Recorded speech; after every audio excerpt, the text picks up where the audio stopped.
All right, let's talk about teamwork, right? Teamwork One of my favorite phrases makes is the dream work.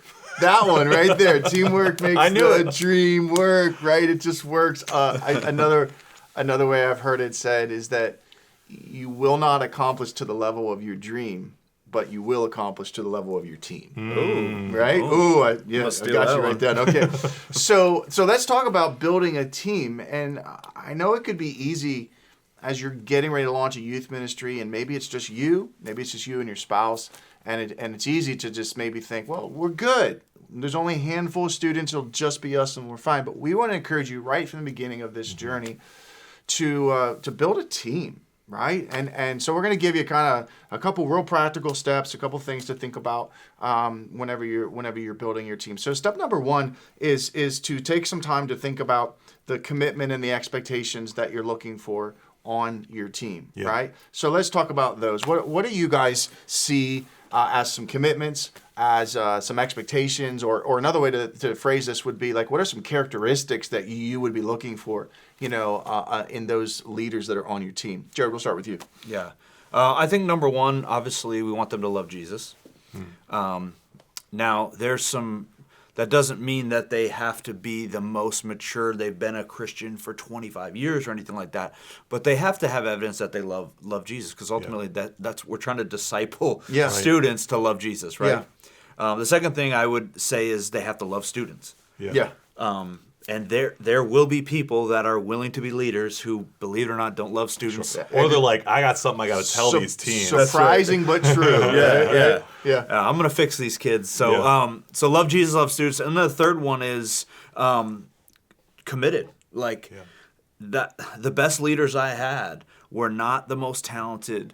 They weren't even the most gifted, or sometimes even the ones that all the students gravitate towards. But the best leaders were the ones that were committed. Because sometimes the most gifted people only show up a quarter of the time, and at the end of the day, that does more damage than good. So those are kind of three things that I Let's think camp about. on that one for a second. What kind of commitment are you looking for, Mark? Sure. Well, so the first thing I want to make sure is that they understand why they're there to serve, right? I'm not looking for someone who's looking to hang out with, be buddies with teenagers. One of the things I think I realized really early on that was really important for me as a leader was teenagers don't need adult friends. They don't need adult buddies. They need accountable, mature adults to speak into their lives, right? The beauty of knowing that is if the kid doesn't think I'm the popular one, that's okay. Like if I don't need to be their buddy. I don't need to win them over. I don't need to I need to be authentic with them. I need to be real with them. I need to be willing to share my life with them. But I don't have to be I'm not one of their peers. Right. They got plenty of peers. They have plenty of friends. Yeah. They need adults who are willing to take the time to have the hard conversations, to spend the time it takes to disciple and invest in the lives of students. So good. I'm always leery of the adult that's buddies with the teenagers. It gets really tricky really quickly, especially if they're a young adult and they're single. Sure. Then it gets really tricky. It's or they just graduated from the youth ministry. Those are called prowlers. They always look the 19-year-old guy who's spending a little too much time with the 17-year-old girl. We got a problem here. Sure. Yeah. Like the kid who just graduated from our youth ministry. They have the potential to be a great leader, but just be really, really careful about what does it mean to still have their peers in the youth group. Will they listen to them, look to them? Maybe you having them work with the younger students if that's something that you decide to do, or maybe say, hey, let's take a year. Let me continue to invest in your life and prepare you for what it could look like to be a part of the ministry. But a lot of that is, as we were saying before, is like creating expectation, help them to understand why their maturity and their age can play a role in what does it mean to be an accountable adult in the lives of students. So our advice to you would be take some of these thoughts and some of your own and put it on paper. Right? Write it out. This is the type of leader I'm looking for. Someone who loves Jesus, someone who loves students, right? These are the kind of commitments I'm looking for. They have this much time and they're willing to commit. And put that on paper, and then it's clearly spelled out. And then when you get to step 2 in building a team, recruiting, right? Not only what kind of person you're looking for, like the characteristics of the person, but you also have something to kind of give to them and say, hey, here's what I'm looking for. Or at least you can very clearly, verbally communicate to them exactly what the commitment is. It's really hard to recruit a team if you don't really know what you're looking for, you don't really know what the commitment is, and then you're trying to recruit somebody to something and they're asking you questions about how much time it's going to take, and you're like, yeah, I'm not really sure, I haven't quite figured that out. Yeah, one of the principles I've learned too is take seriously that what the expectations are and what that recruitment ultimately looks like. Like it's a serious process. It's not just as you're passing in the hallway, be like, man, you should totally come and join the youth ministry, right? Like we had a little bit of a process and a procedure of helping to explain what the expectation are, what that is that they're committing to, the amount of time it's going to take. Yeah. You know, there's kind of like this saying, if you recruit them in the hallway, they quit in the hallway, right? But if we sit down, let's talk about this. Help me understand what it is that you're passionate about in working with teenagers. Help me understand your story so I can understand how to connect you with students that have a similar experience or are passionate about the same sorts of things. And I'm taking seriously who I'm inviting to be a part of this process. Yeah, I think with that too is you be proud of what you're inviting them to be a part of. Yeah. It's an honor to be a youth leader. Yeah. And if you recruit like you're on the Titanic, Yeah. please, we just need help. Anybody help us, please.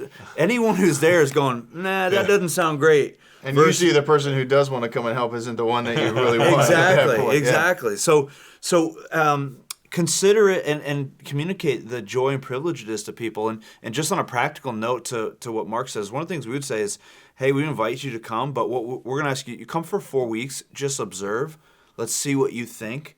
And that's a way for you to measure, number one, are they faithful? Because if they don't show up for that 4 weeks, I'm sorry. Yeah, or they're only available once a month or once every other month. Right. Yeah. It's like, hey, great, but this is not for you. And at the end of that 4 weeks, they can see your heart and see what this is really like, and you can kind of also measure, like, are they interacting with students? What does that look like? You know. I think you guys just touched on something that's important too. When you take time to put on paper some the characteristics that you're looking for in a leader, part of the time commitment is consistency. Yeah. Right? It's impossible to build relationships with students, and we've emphasized that a lot in the launch training, that you can't disciple well unless you give the time to build relationships. And so with you and with your team, there has to be some consistency, right? Yeah. Now, in other areas of serving in the church world, you might be able to serve once a month or twice a month, and it's fine.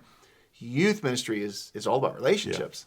And so you do need a person who says, I can be there on a weekly basis, or at least consistent enough where they have the opportunity to build relationships with kids.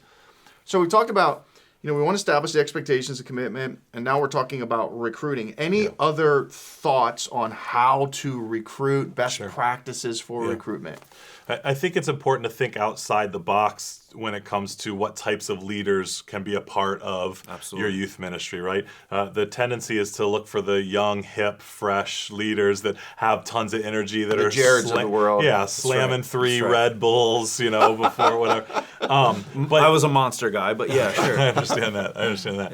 Yeah. But so like, there was different types of leaders that I needed or wanted to be a part of my youth ministry, and it's okay to think in different age demographics of some of our best youth leaders were what we would refer to as our youth grandmas and grandpas, right? They may not have had the energy or availability to come on our overnighters or our retreats and things like that, but they were there faithfully when we gathered together. Maybe they're your hosts for your small group meetings.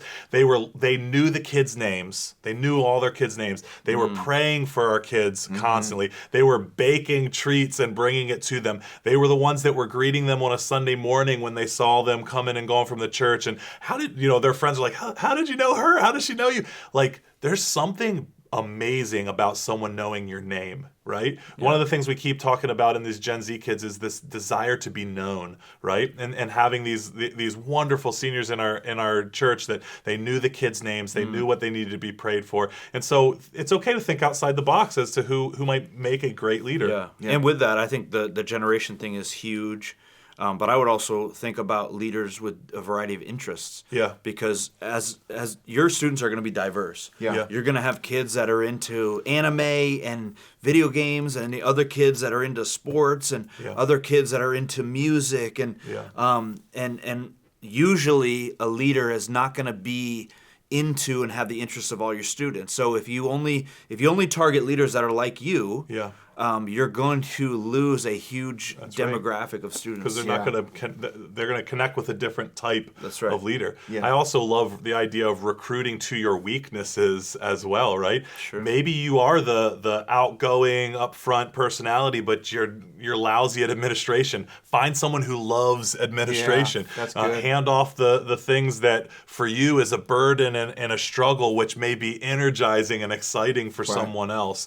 So recognize your weaknesses and recruit to some of your weaknesses as well. And I'd add one more thought on the recruitment, and it's just a very administrative thought here, and that is that make sure you have a conversation with your lead pastor and that you have clarity on what your state requires in regards to background checks for adults that are working with minors. Yeah. And that does vary to vary state to state across the nation. Your lead pastor would be your best resource to go to, but you don't want to ignore that and act like it doesn't matter.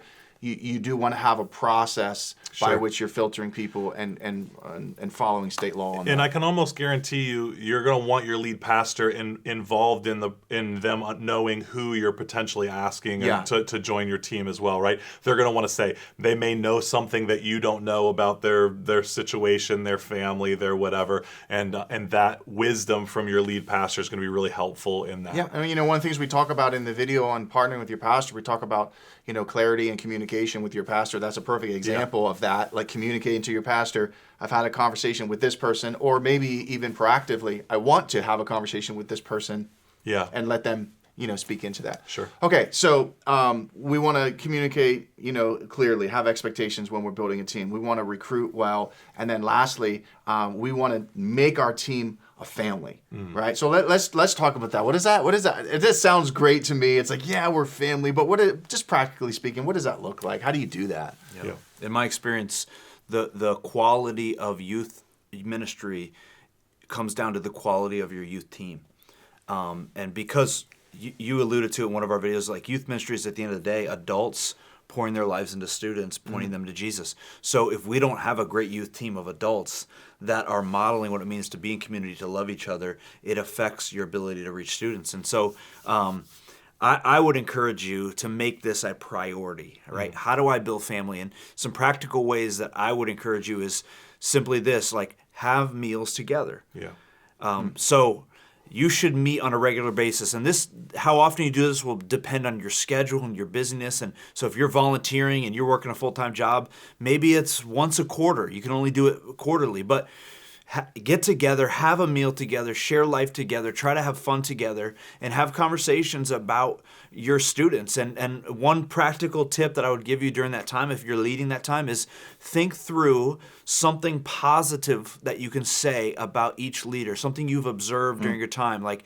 hey, man, I just want to shout out John. Like, I saw him with one of his students, and he did this, and it'll go such a long way in that leader's life, and to build a sense of appreciation for each other, love for each other, and ultimately commitment to the mission. So, amongst my teams and staff over the years, that family atmosphere created longevity, and we shared each other's burdens. We shared the burden of ministry together, so that created longevity, and really we functioned as a small group ourselves. Like we ministered to each other as a small group, and we were the ones that we were praying for each other first. When there was a situation with any of our families, we're texting the youth team, hey, pray for this, pray for what's going on here. We were each other's biggest champions, each other's biggest supporters, each other's biggest prayer partners, and we ministered to each other like a small group. Like that's where we fed each other, and it was huge for our team.